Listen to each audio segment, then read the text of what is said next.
ನಮಸ್ತೆ ಎಲ್ಲರೂ. ಇವತ್ತು ನಾವು ಸ್ಟೋರಿ ಬಗ್ಗೆ ಮಾತಾಡೋಣ. ಆಮೇಲೆ ಆ ಸ್ಟೋರಿಯಿಂದ ನಾವೇನು ಕಲಿಬೋದು ಅಥವಾ ಕಲಿಯೋಕ್ಕಾಗುತ್ತೆ ಅನ್ನೋದ್ರ ಬಗ್ಗೆ ತಿಳ್ಕೊಳ್ಳೋಣ.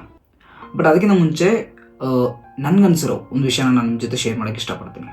ಇವಾಗ ನಮ್ಮ ಮೆಮರೀಸ್ನೆಲ್ಲ ನಾವು ಮೊಬೈಲ್ ಕಟ್ ಆಗ್ತಿದ್ದೀವಿ. ಅಂದರೆ ನಾವು ನಮ್ಮ ಫಸ್ಟ್ ಬರ್ತ್ಡೇ ಇಟ್ಕೊಂಡು ಮೇ ಬಿ ನಾವು ಸಾಯೋವರೆಗೂ ಇರ್ಬೋದು. ಪ್ರತಿಯೊಂದು ವಿಷಯನೂ ಅಂದರೆ ಡೇ ಟು ಡೇ ಚಿಕ್ಕ ಚಿಕ್ಕ ವಿಷಯಗಳನ್ನ ಫೋಟೋ ತೊಗೊಂಡು ಅಥವಾ ವಿಡಿಯೋ ತೊಗೊಂಡು ವಾಟ್ಸಪ್ಪಲ್ಲೋ ಅಥವಾ ಇನ್ಸ್ಟಲ್ಲೋ ಸ್ಟೋರಿ ಹಾಕ್ಕೊಂಡು ಮತ್ತೆ ಯಾವತ್ತೋ ಒಂದಿನ ನೆನಪಾದಾಗ ಅವನ್ನ ಹೋಗಿ ರಿವ್ಯೂ ಮಾಡಿ ನಾವೇ ಖುಷಿ ಪಡ್ತೀವಿ. ಈ ಮೆಮರಿಗಳನ್ನ ಡಿಜಿಟಲಿ ಸೇವ್ ಮಾಡೋ ಒಂದು ಪ್ರೊಸೆಸ್ಸಲ್ಲಿ ನಾವು ಅಂದರೆ ರಿಯಲ್ ಮನುಷ್ಯರ ಜೊತೆ ಕುತ್ಕೊಂಡು ಅಥವಾ ಅಡ್ಡಾಡ್ಕೊಂಡು ಆ ರಿಯಲ್ ಮನುಷ್ಯರ ಜೊತೆ ನಾವೇನು ಮೆಮರೀಸ್ನ ಕ್ರಿಯೇಟ್ ಮಾಡ್ತಿದ್ವಲ್ಲ ಅಥವಾ ಕ್ರಿಯೇಟ್ ಮಾಡಬೇಕಾಗಿರೋ ಪ್ರೊಸೆಸ್ನ ನಾವು ಮರಿತಾ ಇದ್ದೀವಿ. ಬಟ್ ಆಬ್ವಿಯಸ್ಲಿ ಒಂದು ಅರ್ನಿಂಗ್ ಸ್ಟೇಜ್ ಅಂತ ಬಂದಮೇಲೆ ಅದರಲ್ಲೂ ಮಿಡಲ್ ಕ್ಲಾಸ್ ಹುಡುಗರಿಗೆ ಈ 8 ಅವರ್ ವರ್ಕ್ ಮಾಡಿಕೊಂಡು ಆಮೇಲೆ ವೀಕೆಂಡಲ್ಲಿ ಪಾರ್ಟ್ ಟೈಮ್ ಜಾಬ್ ಮಾಡ್ತಾ ಅಂದರೆ ಇಂಡಿಯಾದಲ್ಲಂತೂ ತುಂಬ ಜನ ಸ್ಟ್ರಗಲ್ ಮಾಡ್ತಾರೆ. ಸೊ ಅಂದರೆ ಇಟ್ ಸೀಮ್ಸ್ ಇಂಪಾಸಿಬಲ್.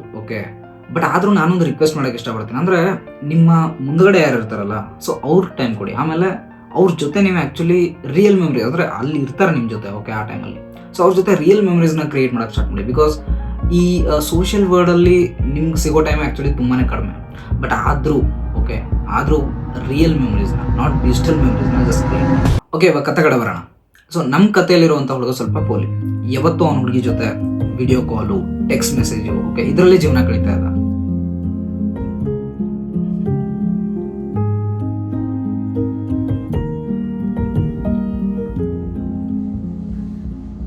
ಬಟ್ ಒಂದಿನ ಅವ್ನು ಯೂಸ್ ಮಾಡೋ ಮೊಬೈಲ್ ಅವನ ಎಡ್ಜಲ್ಲಿ ತಂದು ನಿಲ್ಸುತ್ತೆ ಅಂತ ಅವ್ನು ಅಂದ್ಕೊಂಡಿರಲಿಲ್ಲ. ಇಲ್ಲಿ ಪ್ರಾಬ್ಲಮ್ ಮೊಬೈಲ್ದ ಅಥವಾ ಅವನದ ಅನ್ನೋದು ಸರ್ಪ್ರೈಸಿಂಗ್. ಬಟ್ ಆಬ್ವಿಯಸ್ಲಿ ನೀವು ಕೇಳ್ಬೋದು, ಮೊಬೈಲ್ ಏನು ಮಾಡುತ್ತೆ ಗುರು, ಅದು ಜಸ್ಟ್ ಮಷೀನ್.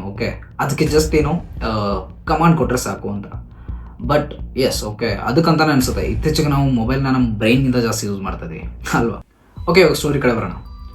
ನಮ್ಮ ಹುಡುಗ ಪೋಲಿ ಅವನ ಆಸೆಗಳೆಲ್ಲ ಅತಿ ಆಸೆಗೆ ಬದಲಾಗಿ ಸೊ ಅವನು private video calls, text messages ಆಮೇಲೆ ಫೋಟೋಸ್ನೆಲ್ಲ ಸೇವ್ ಮಾಡ್ಕೊಳಕ್ಕೆ ಸ್ಟಾರ್ಟ್ ಮಾಡ್ತಾನೆ. ದೊಡ್ಡವರು ಹೇಳ್ತಾರಲ್ಲ, ಯಾವತ್ತು ಮನುಷ್ಯನ ಆಸೆಗೆ ಯಾವತ್ತು ಮಿತಿನೇ ಇಲ್ಲ ಅಂತ. ಸೊ ಅವನು ರೆಕಾರ್ಡ್ ಮಾಡ್ತಿರ್ಬೇಕಾದ್ರೆ ಬಹುಶಃ ಅವನಿಗೆ ಗೊತ್ತಿರಲಿಲ್ಲ ಅನಿಸ್ತೇವೆ, ಅವನು ರೆಕಾರ್ಡ್ ಮಾಡ್ತಾ ಇರೋದು ಒಂದು ಮಷೀನಲ್ಲಿ ಅಂತ. ಸೊ ಅದಕ್ಕೆ ಜಸ್ಟ್ ಕಮಾಂಡ್ ಬೇಕು, ಕಿವಿ ಮಾತುಗಳಲ್ಲ.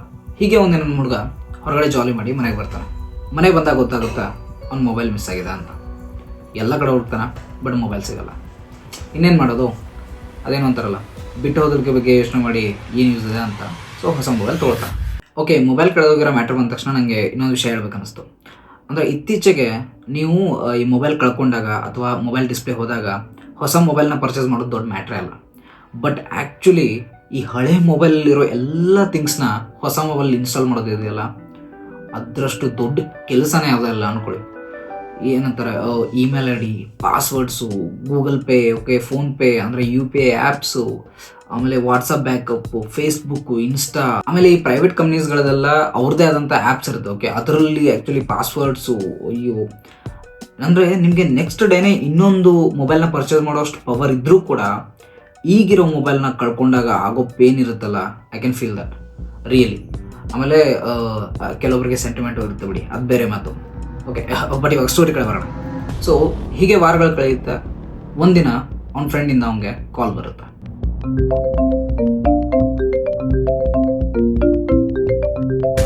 ಇಲ್ಲ ಅವ್ನಿಗೆ ಗೊತ್ತಾಗುತ್ತೆ ಅವ್ನು ರೆಕಾರ್ಡ್ ಮಾಡಿರೋ private video calls, photos social ಮೀಡಿಯಾದಲ್ಲಿ ಲೀಕ್ ಆಗಿದೆ ಅಂತ.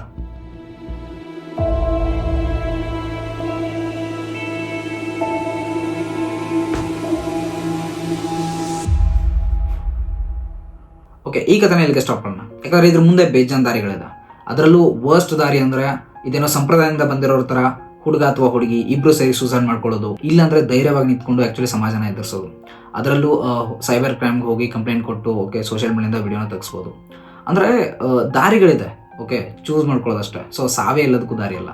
ಇಲ್ಲಿ ನಾವು ಥಿಂಕ್ ಮಾಡಬೇಕಾಗಿರೋದು ಆ ಹುಡುಗ ಮತ್ತು ಹುಡುಗಿಯ ಫ್ಯಾಮಿಲಿ ಬಗ್ಗೆ.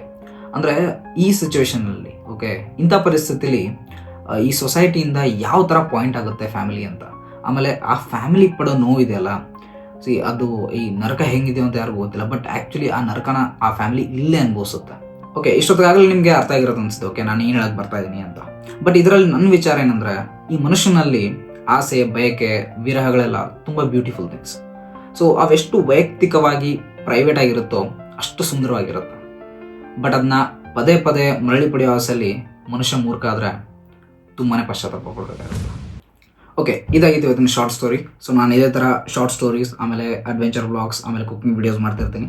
ನನ್ನ ಕಂಟೆಂಟ್ ಏನಾದರೂ ನಿಮ್ಗೆ ಇಷ್ಟ ಆದರೆ please do like and share. So follow for more. Thank you.